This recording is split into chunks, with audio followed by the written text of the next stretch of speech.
Subscribe to our channel and press the bell icon so that you never miss any video lesson from Rouse IAS Study Circle. Join the official Telegram channel of Rouse IAS Study Circle to stay updated and get all the materials on the Telegram. The link to the channel can be found in the description box. Hello and welcome to Daily News Simplified, an answer to what, why and how of newspaper reading from UPSC Civil Services examination point of view. Now today let us take up the important news which has appeared in the New Delhi edition of the Hindu newspaper dated 28 September 2022. These are the list of the news which we will be taking up for today's discussion, and their timestamp and PDF link has been provided in the YouTube description. So on this note, let's start our today's discussion but with an important announcement. Hello students, there is an announcement for you regarding the optional classes which we at Rouse IAS are starting at Bengaluru and New Delhi Center. The optional paper of Public Administration will be taken up by Anubhav Sharma sir at the Bengaluru campus on 26 September from 3:30 p.m.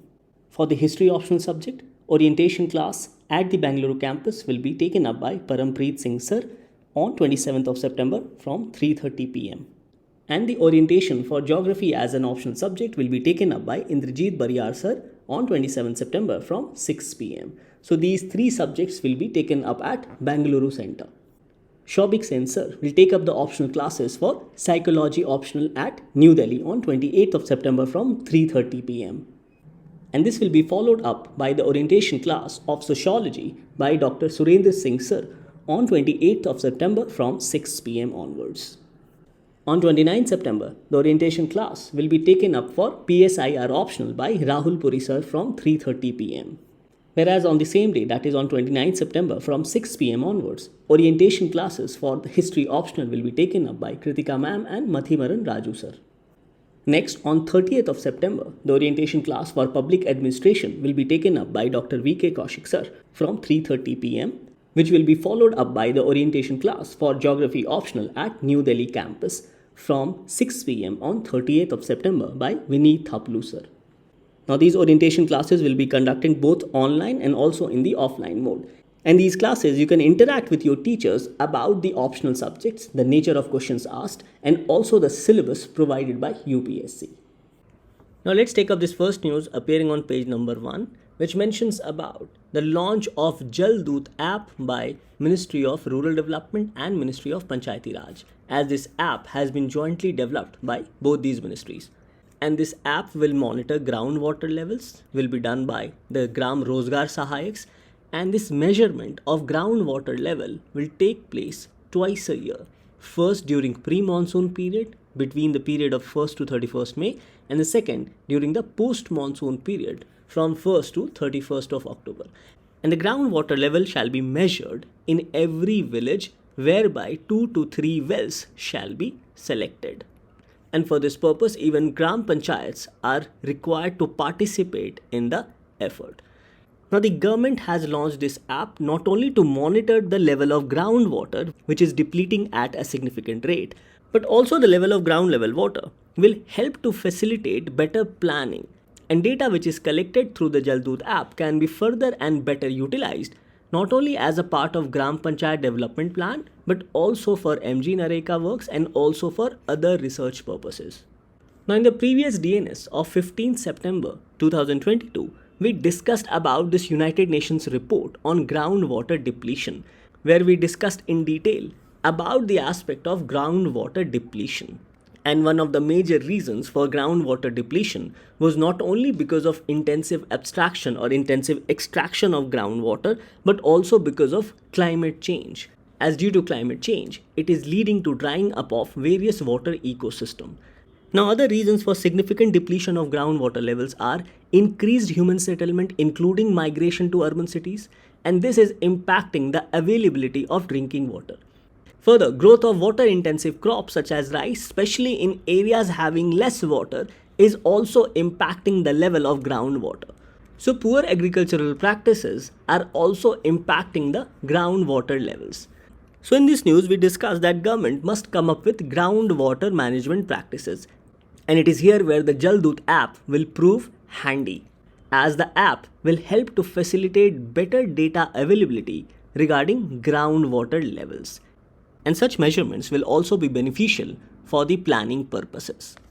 Now, regarding the working of the Jaldoot app, one of the most important feature is that it will work both offline and online mode. So suppose if there is no internet connectivity in a particular village, yet water levels can be captured and this data can be stored even without internet connectivity. So once the mobile reaches an area where it receives internet connectivity, then such data which has been stored will be synchronized with the central server. So whatever data has been stored through the Jaldoot app, once it receives internet connection, this data will synchronize with the central server. And this data provided by the Jaldoot app will be integrated with the database of National Water Informatics Center.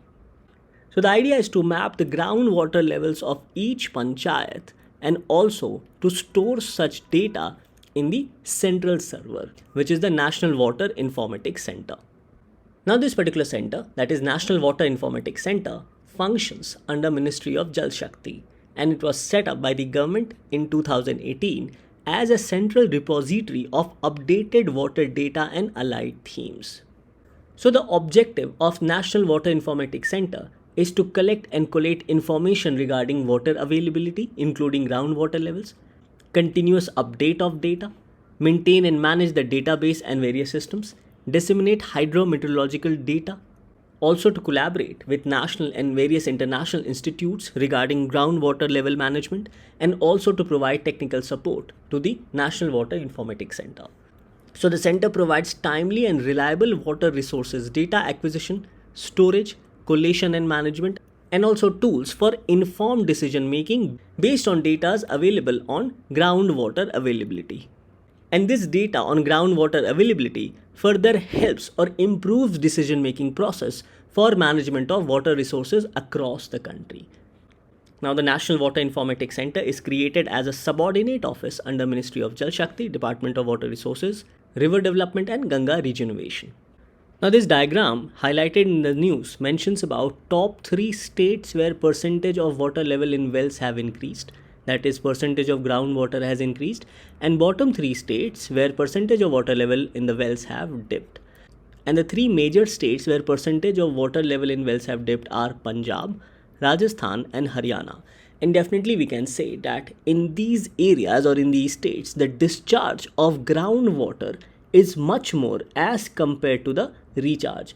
And for this purpose, these states must improve their on-farm water use efficiency so that they can reduce wastage of water, they can enhance adoption of precision irrigation techniques and also employ other water saving techniques.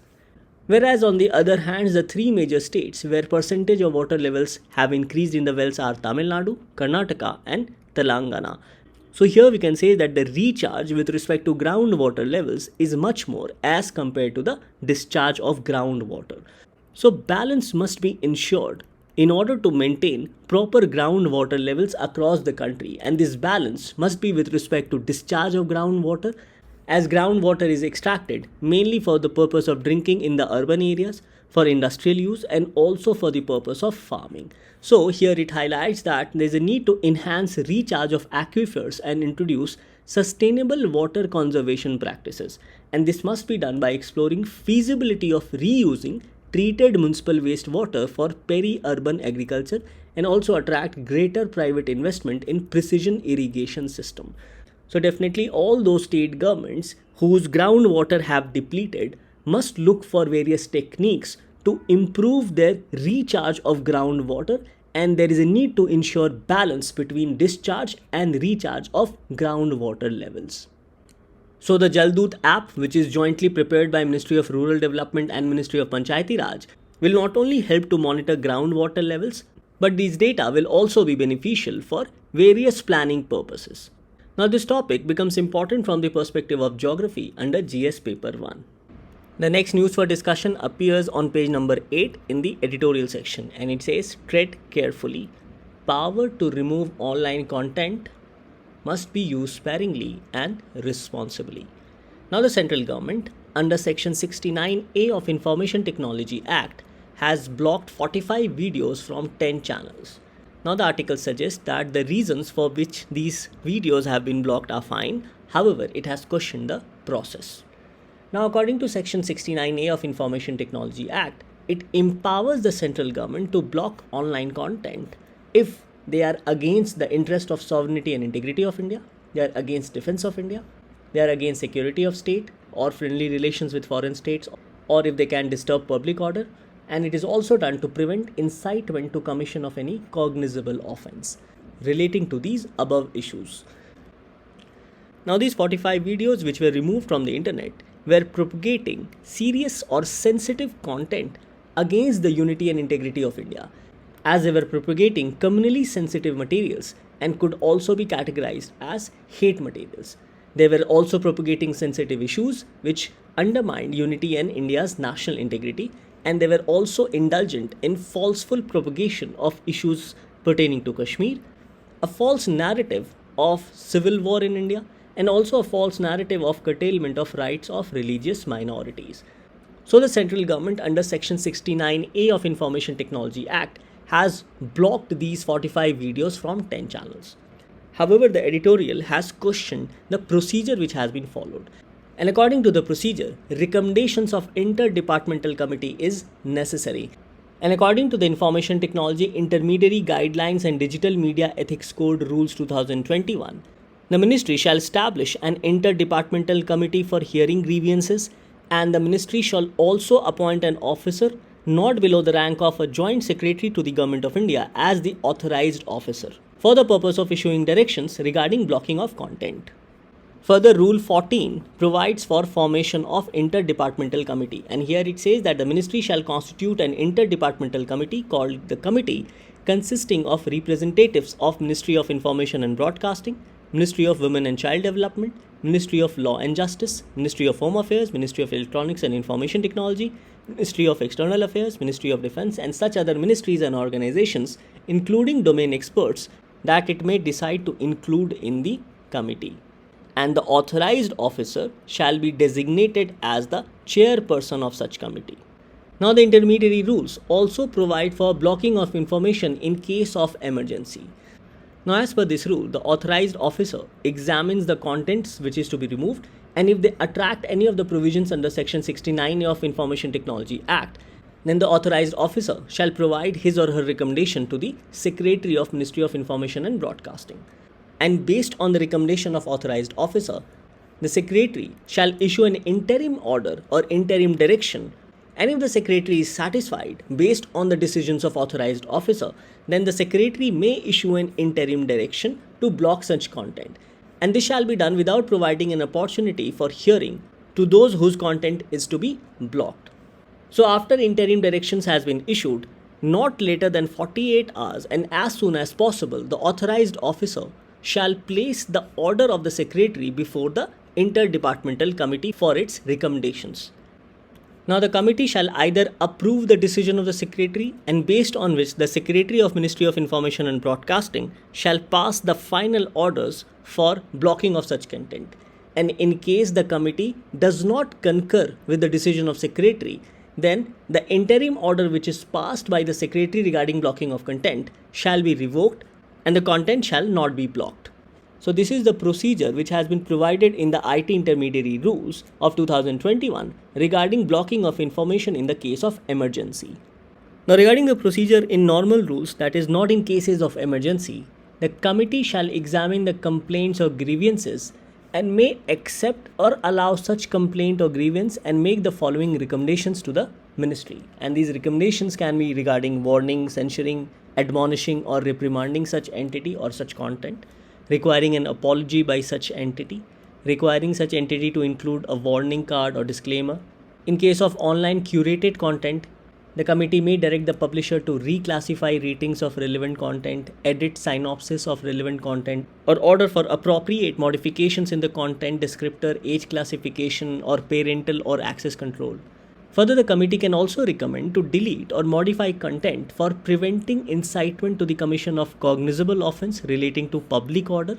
And in case of such content which has violated some of the norms under Section 69A of Information Technology Act, then it may recommend certain actions. And the ministry, after taking into considerations the recommendations of the committee, shall issue appropriate orders and directions for compliance by the publisher. However, no order shall be issued without the approval of Secretary of Ministry of Information and Broadcasting. So in general course of action, the Interdepartmental Committee's recommendation shall be forwarded to the Ministry, and orders of the Ministry shall be issued by the Secretary of Ministry of Information and Broadcasting. Now the procedure with respect to these two aspects, that is, when the committee has suggested to delete or modify content to prevent incitement of commission of a cognizable offence, and also regarding section 69A of Information Technology Act, then in such situation, the authorized officer shall place the recommendations of the committee before the Secretary of Ministry of Information and Broadcasting. And based on the recommendations of the committee, the Secretary can either approve to modify, delete or block relevant information and content from transmission, storing or hosting in computer source for public access. So these are the general process which is to be followed according to the IT intermediary rules of 2021. And this editorial has questioned whether these process which has been provided in the intermediary rules regarding the recommendations of the interdepartmental committee, whether they have been followed or not, because the interdepartmental committees under the IT rules do not sit so often. Thus this news becomes important from the perspective of security under GS paper 3. Now let's take up this news appearing on page number 8. This says energizing India-Nepal ties the hydropower way. Now this news highlights that the Investment Board of Nepal has signed a memorandum of understanding with India to produce electricity. Now it has signed a memorandum of understanding with India's National Hydroelectric Power Corporation Limited or NHPC Limited. And the MOU is to develop West Seti and Seti River projects, which is also known as the SR6 projects, to produce a total of 1200 megawatts of electricity. And according to the Memorandum of Understanding, of all the electricity produced, 21.9% of the electricity will be provided to Nepal free of cost. Now earlier the provision of free electricity to Nepal through hydroelectric projects was mere 10%. So India has increased the percentage of share of electricity to be provided at free of cost to Nepal, which is close to 22%. And according to the MOU, before selling the surplus electricity to other country, India will sell the surplus electricity to Nepal in order to fulfill its electricity needs. So these are some of the important highlights with respect to MOU signed between Investment Board of Nepal with India's National Hydroelectric Power Corporation. Now this is a significant step for India because earlier this project was with China and it was also a part of Belt and Road Initiative. However, China's Three Gorges International Corporation, which was assigned to develop the project, withdrew the project in 2018, citing issues of resettlement and rehabilitation. Now, prior to China, this project was provided to Australia, and even Australia could not complete the entire project, and prior to Australia, the project was provided to France. So all these countries, namely France, Australia and China, undertook to develop the project, but could not complete the project. So after these unsuccessful attempts, Nepal has finally turned towards India and has signed a MOU with India's National Hydroelectric Power Corporation Limited. And based on the MOU, India has decided to provide 21.9% of electricity free of cost to Nepal. Now if you look into this map, this is the location of the project, which is towards the western side of Nepal. And Nepal turning back to India is a good sign because presence of India in Nepal will help to counter Chinese influence. And this will also help to improve Nepal's trust with India, which of late had deteriorated. Or we can say that of late there was trust deficit between India and Nepal, particularly because of the border issues between India and Nepal. The MOU to produce hydroelectric power will also help to address India's domestic deficit of electricity, as India has to import coal because India is largely dependent on coal-based power plants. So this MOU will also help to address India's domestic deficit of electricity, and also it will allow India to sell the surplus electricity. Further, SR6 project, that is West Seti project, can further be expanded and can become a part of BBIN framework or Bhutan, Bangladesh, India, Nepal framework, as there is a lot of untapped hydroelectric potential, especially in Bhutan, Bangladesh and also Nepal. Now Nepal has a hydroelectric potential of 83,000 megawatt. However, it is only producing 800 megawatt of energy through its hydroelectric projects. Hence, there is a lot of untapped potential which can be converted into electricity. However, there are certain concerns which still needs to be addressed, especially on the side of India, as Nepal has often accused India of asserting its dominance. And another area of concern is non-completion of hydroelectric projects, as this was the reason as to why Nepal in the first place looked towards China. So since Nepal has turned back to India now, so various concerns associated with the SETI project must be looked into. And these various concerns has been categorized as concerns at the preliminary stage, concerns regarding the management issues, and certain concerns regarding the legal aspects. So the concerns at the preliminary stages are regarding investment and also the fact that the project may see escalation of cost in due course of time. Further, there is also need to conduct more studies and research, especially regarding transmission and distribution network in Nepal. And another area of concern is regarding cost of resettlement and rehabilitation, because this was the reason which was also cited by China to withdraw the project, and after which Nepal then again turned back to India for signing up this particular project. Now the issue pertaining to management sides include issue of control and management of generation of electricity through this project, the accusation of Nepal regarding non-transfer of technology regarding hydroelectric power projects, and also the price or the rate at which electricity will be sold to Nepal after it consumes 21.9% of free electricity which is already provided to Nepal according to the MOU. Now the other legal issues include lack of effective arrangements and statutory provisions, and also impact on future trade negotiations. So these can be said to be some of the concerns regarding the SETI project or SR6 project.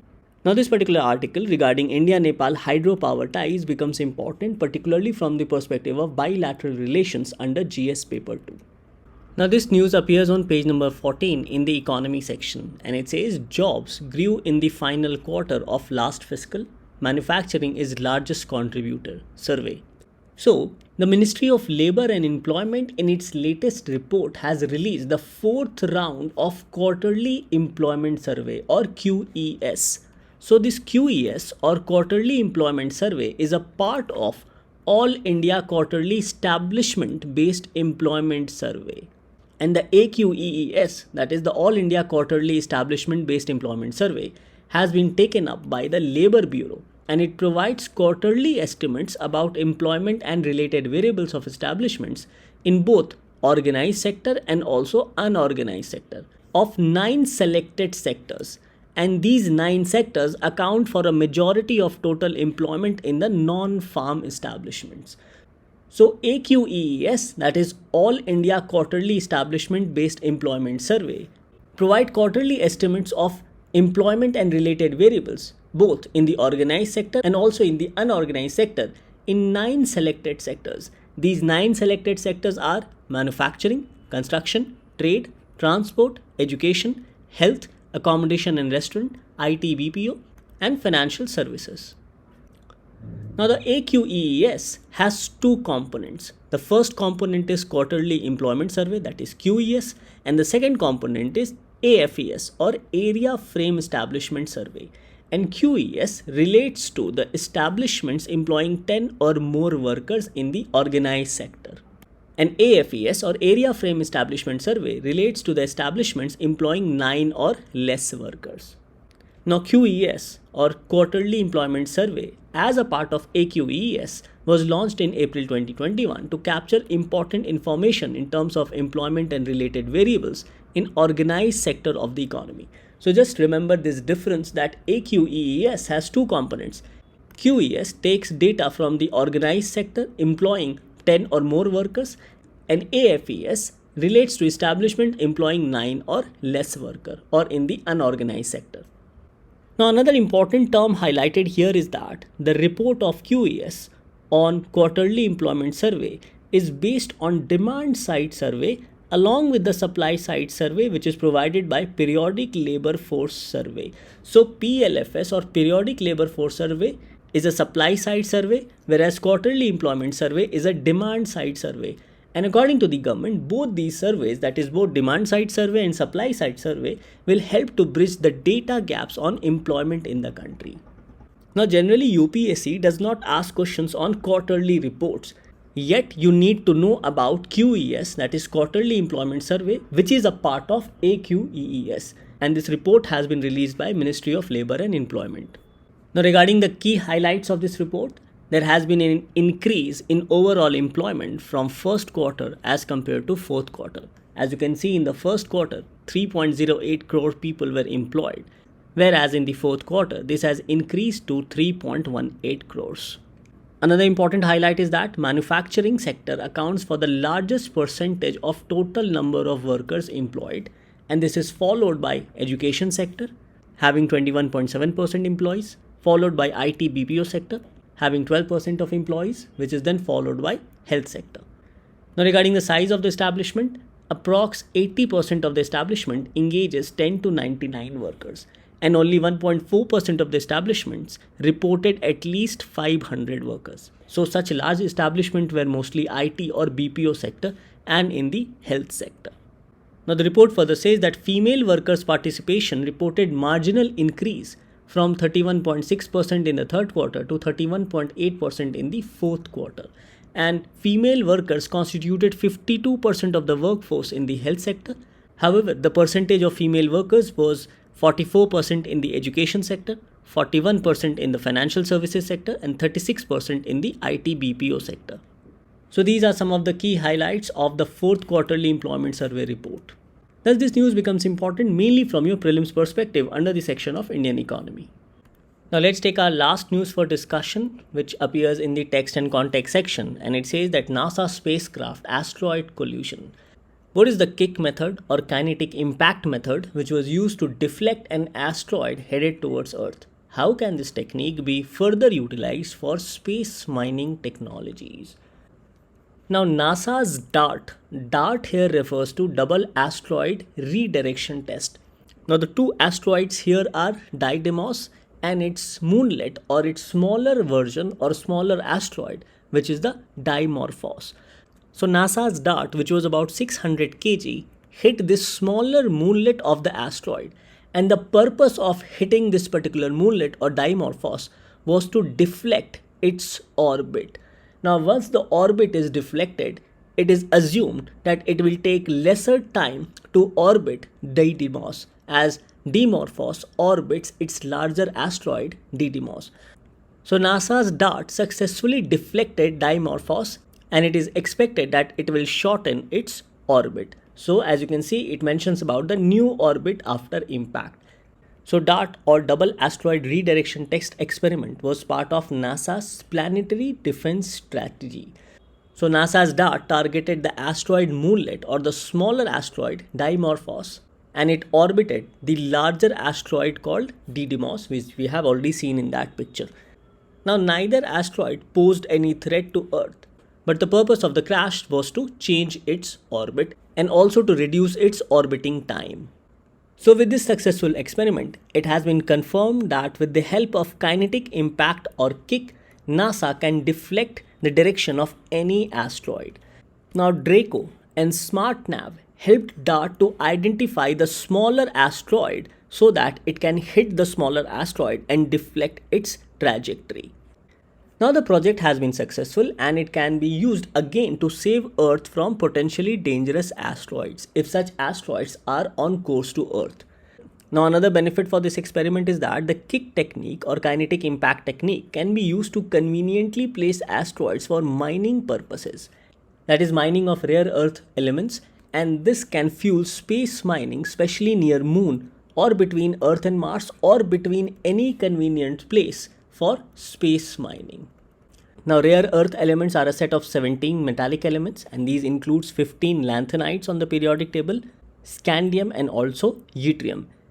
And these space mining, whereby we can have rare earth elements, can give a boost to develop green energy technologies such as electric vehicles, solar panels, wind turbines, energy storage devices, etc. And it can also help to usher a low carbon economy for the future. Further, rare earth elements such as rhodium, palladium, osmium, iridium and even scandium are very critical, and they are also used in different electronic sector, including mobile phones, telecommunication towers, etc. And they also have defense applications such as applications in radar, guidance systems, laser and even sonar. So there is a lot of scope for space mining in the future, particularly for rare earth elements. And with the help of kick technique, certain asteroids having these rare earth elements can be deflected towards a trajectory or towards a place whereby convenient space mining is possible in the near future. Now, this topic becomes important both from the prelims and mains perspective, as questions can be asked regarding the benefits and also consequences regarding the crashing of these asteroids having rare earth elements. So, this topic gets covered under Science and Technology in GS Paper 3. So, with this, we come to an end to today's discussion. Thank you for watching DNS.